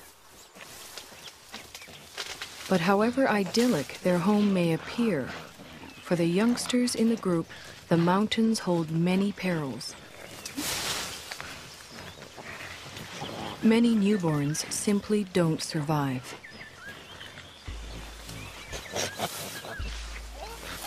Mbele gave birth 2 days ago. It will be several months before she can even let go of her baby, much less let him out of her sight.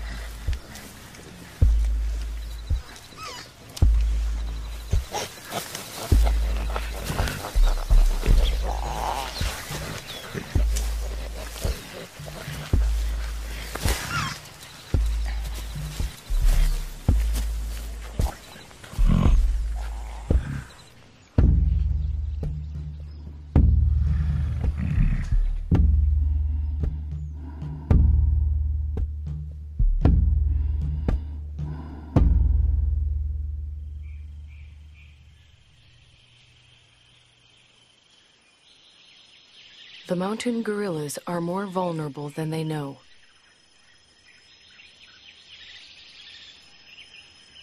Their ancestral home is much smaller than it once was.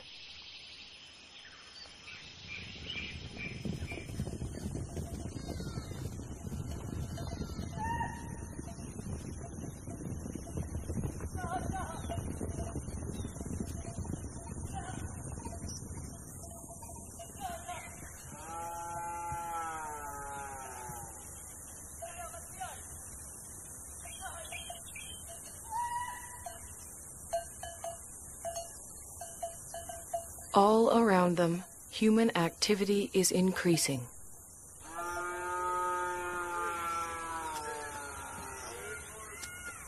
Yet the mountain gorillas continue to live and move in ways familiar to them for generations.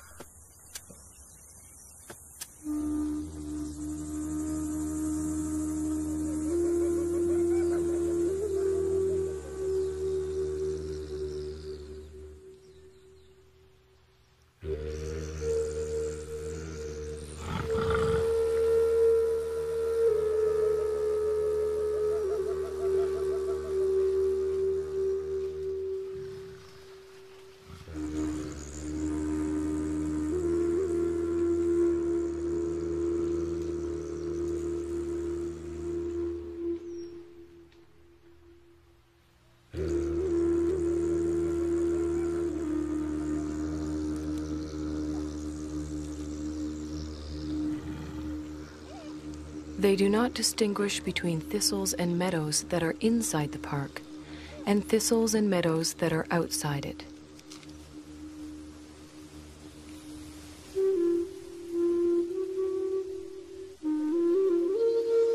They simply go where their never-ending search for food takes them. Only now they find others there.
Both the mountain gorillas and their forest sanctuary now receive official protection.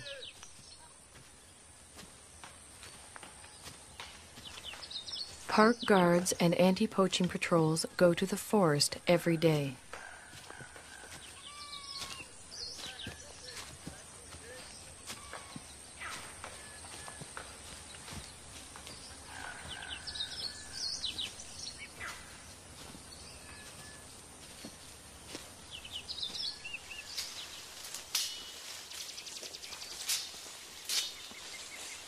To protect the gorillas and all the other wildlife, the patrols search for and destroy snares that local hunters have set for game.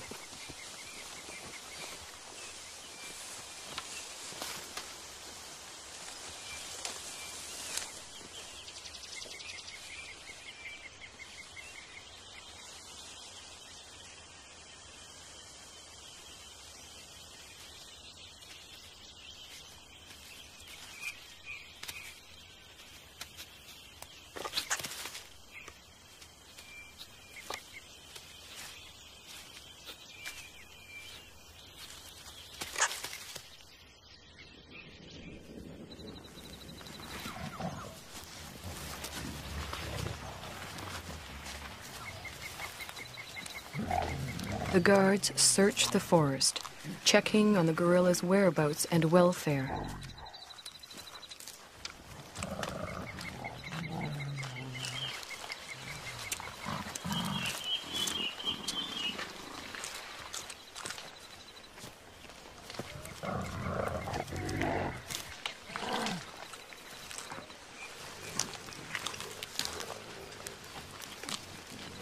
The same guards who name the mountain gorillas at birth follow their progress for years, watching as the gorillas grow to maturity. Over time, a close relationship develops, a bond between the animals and the men.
Almost every day it rains.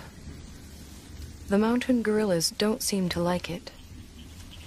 They don't seem to know what to do about it either, other than simply wait it out.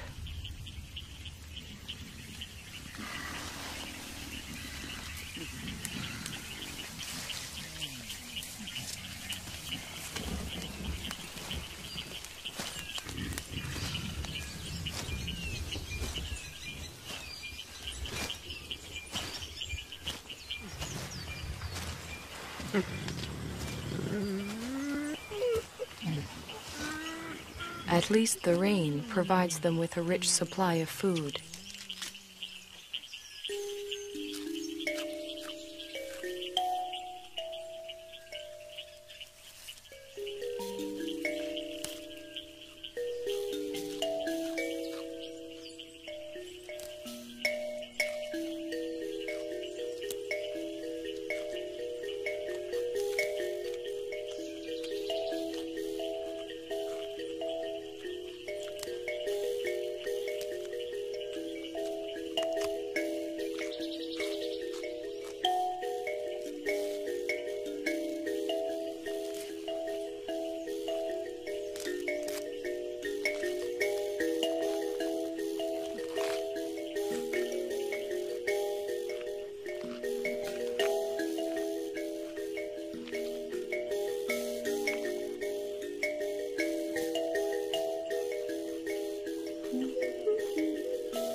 After feeding, the family gathers around the silverback, Umagumi. While the adults rest, the youngsters play.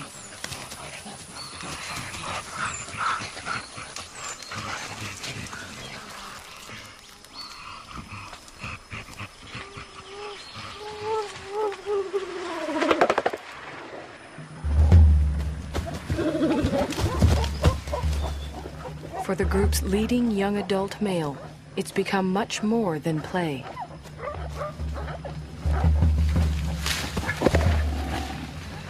Left unchecked, Intwari's newfound strength could eventually tear the group apart.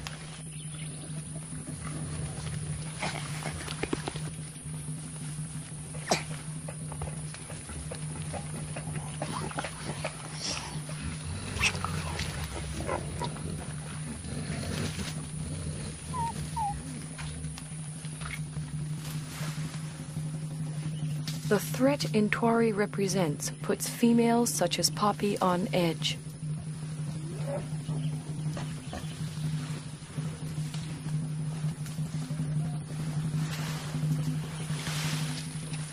Determined to get some kind of reaction from the others, Intwari bites into an inedible plant and contemplates his next move.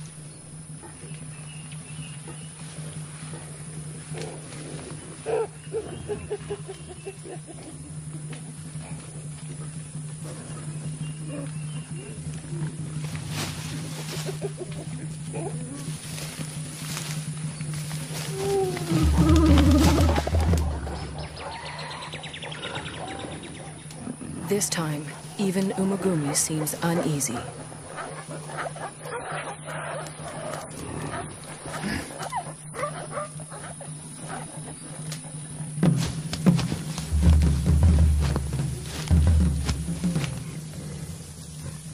Intwari is presenting himself as their new leader, but the females don't see it that way.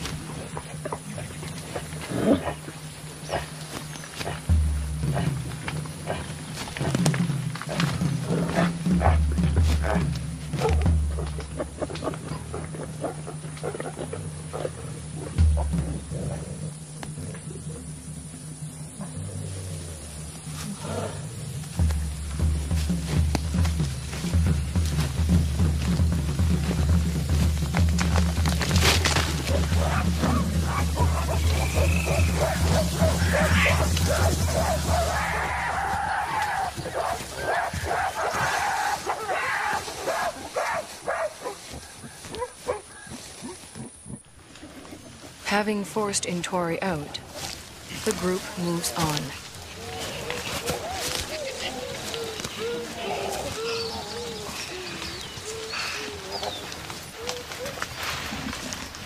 Before she joins them, Poppy, still vibrating with excess energy, vents it on the first young male she can find.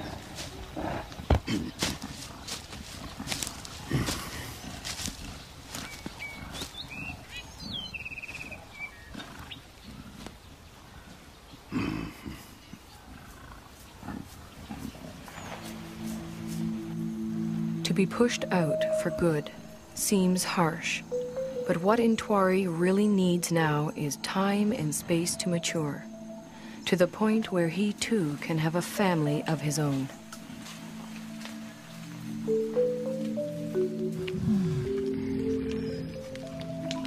The next few years are critical for Intwari. They are also critical for all the other mountain gorillas.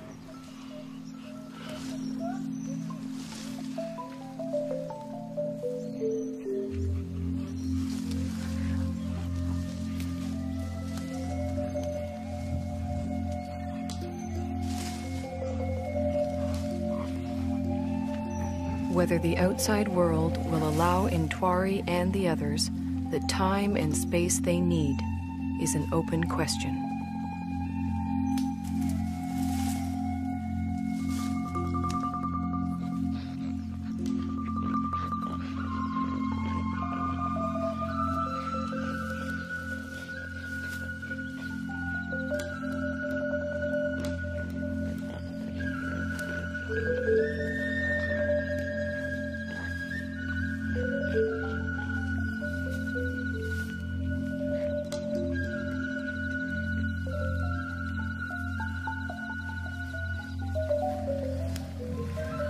One thing is certain. If the mountain gorillas are to survive, we will have to protect them and their forest home forever.